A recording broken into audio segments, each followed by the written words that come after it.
que là, elle encore, là. Oh là là, ça pleure, hein. Ah, mais il t'arrive quoi, là? Qu'est-ce qu'il y a? Qu'est-ce qui se passe? Saïd, mais si tu savais, Saïd. Non, mais attends, si je savais quoi? Si je savais quoi?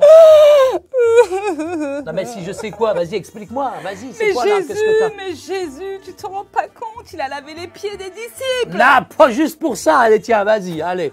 Allez, pleure, vas-y, c'est juste pour les disciples, Merci, franchement. Saïd, Bah, dis donc. merci, Hein. tu compatis, toi, au moins. Ah, tu vas pleurer. Tu Juste, compatis. tu pleures juste pour ça. Ouais, et alors? Oh là, quand Oui. Mais attends, mais arrête, mais tu fais quoi, là? Bah, pleure pour de bon, hein. Ah, bah, Non, dis donc. T'es en franchement. train de m'asperger de Juste pour des mouchoirs. pieds, juste pour des pieds. Oh, mort de Mais rire. attends, Saïd, les pieds à l'époque, ils étaient pas propres. Les pieds, ils marchaient pendant des heures. Et Jésus, là, il leur a lavé les Ils ont pieds. qu'à Il a mettre dû des mettre baskets. du temps. Ils ont qu'à mettre Mais il des n'y avait baskets. pas les Nike à l'époque. Mince alors. Adidas. Mais il n'y avait pas non plus les Adidas. Moi, je pas suis possible, fatiguée ça. parce que, franchement, Saïd, quand je vois comment Jésus il se comportait, lui, à l'époque, et comment Oh nous, là on se là. comporte aujourd'hui, moi, franchement, je laverais même pas les pieds de mon Moi, directeur. jamais je les laverai. Moi, quel honneur, je laverai les mains de mes disciples et de ceux qui travaillent pour moi. C'est eux qui vont me laver les pieds. Jésus, c'était pas un serviteur dictateur. Non. Il n'y avait pas de système pyramidal. En fait, la pyramide, lui, il l'a retournée parce qu'il est venu véritablement pour servir. Le problème, c'est qu'il y en a qui veulent tellement avoir le contrôle sur tout et sur tout le monde que finalement, ils ne laissent même pas de place, je dirais, à ceux qui veulent même servir le Seigneur. Mais comment tu veux servir le Seigneur si tu n'es pas un véritable serviteur? Tu es en train de me dire que le service, c'est vraiment de se mettre au service des autres. Écoute, je vais lire 2 versets, Saïd, importants. Il y en a un qui est long, hein. C'est Jean 13, les versets 4 et 5 et 12, 17. Il est intéressant celui-là. Il se leva de table, ôta ses vêtements et prit un linge dont il se ceignit. Ensuite, il versa de l'eau dans un bassin et il se mit à laver les pieds des disciples et à les essuyer avec le linge dont il était saint. Il vint donc à Simon-Pierre et Pierre lui dit « Toi, Seigneur, tu me laves les pieds ?»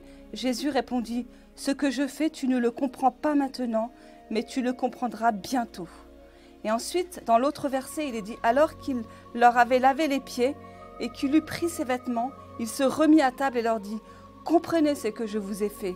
Vous m'appelez Maître et Seigneur, et vous dites bien car je le suis. Si donc je vous ai lavé les pieds, moi, le Seigneur et le Maître, vous devez aussi laver les pieds les uns des autres, car je vous ai donné un exemple afin que vous fassiez comme je vous ai fait.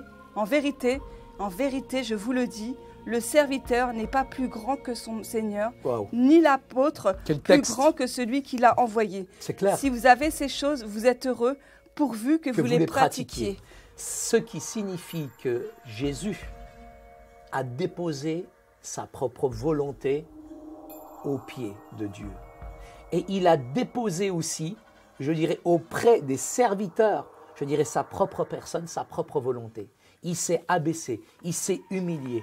Il y en a un qui s'est glorifié, il y en a un qui est monté, il y en a un qui a voulu tout prendre, il y en a un qui a voulu tout dominer, mais lui s'est abaissé, il s'est fait homme pour nous servir. Et dans Matthieu 20, les versets 26 à 28, il est dit « Il n'en sera pas de même au milieu de vous, mais quiconque veut être grand parmi vous, qu'il soit votre serviteur, et quiconque veut être le premier parmi vous, qu'il soit votre esclave. C'est ainsi que le Fils de l'homme est venu, non pour être servi, mais pour servir et donner sa vie comme la rançon de plusieurs. » Dans le leader, il y a leadership, il y a leadershift, il y a leaderships. Il y a ceux qui se régalent, il y a ceux qui veulent tout contrôler, mais il y a celui qui véritablement réalise que tout seul, il ne peut pas tout faire. Il y en a qui veulent tout faire. Il veut faire les deux choses en même temps, les deux choses à la fois. Mais en tant que leader, c'est important de pouvoir aussi travailler, collaborer aussi avec les autres, mais d'être au service des autres tout en tenant un équilibre. Et ce qui est important dans le message qu'on vient de voir, dans les versets qu'on vient de lire, c'est qu'on voit que Jésus, lui, c'était un grand leader, mais en même temps, il savait servir. C'était un leader serviteur. Et pourtant, c'était quelqu'un de puissant, Saïd.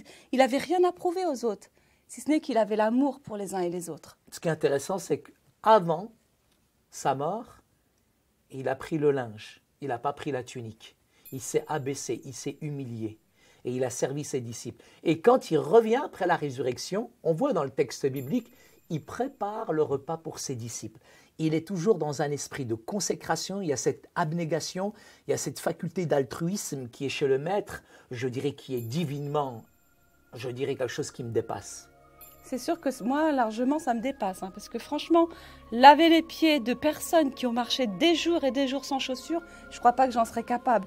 Mais bon, on doit suivre le maître. Et si ce n'est pas possible, eh ben, il faut vraiment prier et lui demander d'être identique à lui. Ce qui est important, c'est que Jésus a servi.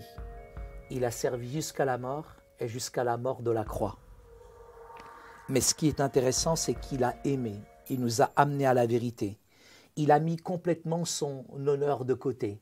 Il s'est dépouillé, semblable à une brebis muette, je dirais, à qui la tonde. Jésus, véritablement, je dirais, nous montre là l'exemple de l'humilité dans Philippiens, chapitre 2.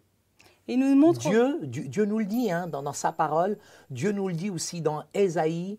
Il s'est véritablement montré plus que humble. Il s'est rabaissé, il s'est incarné, il s'est fait chair. Mais ça, c'est le plus beau des messages. Qui peut être comme lui? Personne. C'est vraiment le modèle à suivre. Il est vraiment l'exemple parfait. Et jusqu'à la croix. Jusqu'à la croix. Il est vraiment l'exemple parfait parce qu'à la fois, il était un leader puissant, mais quand il fallait se rabaisser, il était capable de le faire.